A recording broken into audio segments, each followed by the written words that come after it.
Howdy folks, and welcome to a quick game of Search and Destroy. I hadn't uploaded in a few days, so I thought I would just post this, say hello, how are you doing? I hope your week is going quite well. Halloween is approaching very rapidly, as is the release of the game we are all looking forward to so very much.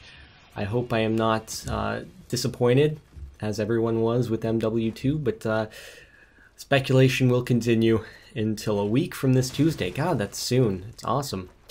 On the other hand, I seem to yesterday have failed a MATLAB programming midterm. I don't know for sure, but my gut instinct is I didn't do all that well, because basically the irony of the whole situation is it's a programming class, but the midterm takes place on paper.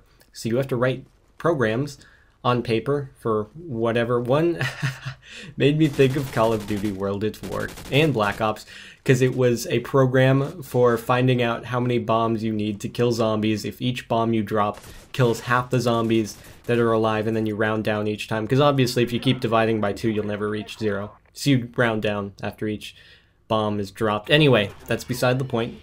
On the other hand, it's basically hit or miss. Either you write the program successfully or you don't, because you can't test it and debug it and whatnot. And it makes me sad. I knew it was going to be on paper. It wasn't a surprise or anything, but I guess I was hoping it would go better than it did. Fortunately, I think the final is at least half on computer, but the thing is, like, in the real world, when are you ever going to write a program and not get to test it? So I would just think that in a class taught by a computer science professor, it's the logical thing to do to have the tests on a computer in the program MATLAB.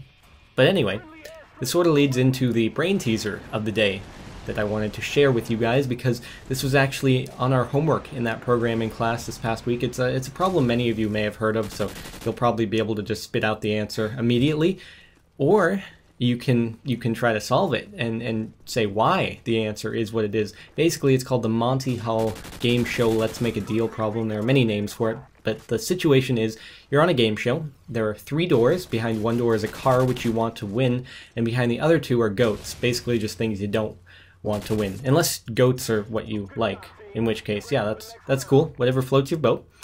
But basically, you pick a door, and then the host goes about revealing one of the 2 doors which you didn't pick that has a goat behind it.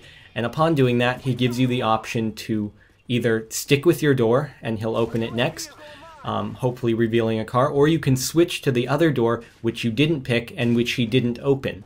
And then, of course, after doing that, he will reveal that. So what do you want to do? Do you want to switch doors, or do you want to stay with your original door?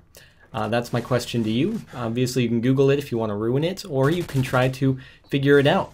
There's an easy way to do it explicitly, or you can do random trials. Doesn't really matter. Our goal was to do 100,000 random simulations in a program and have it spit out the probability to us. And but there's a much easier way of doing it. It takes like 30 seconds. So that's my question. And quick game. It's about to end. But before you go, if you've at all enjoyed it, I do want to encourage you to take just 1 extra second to leave a thumbs up, as it's an extremely helpful way of letting me know. Also, Facebook, Twitter in the description. If that's the sort of stuff that makes you happy, you can follow me there.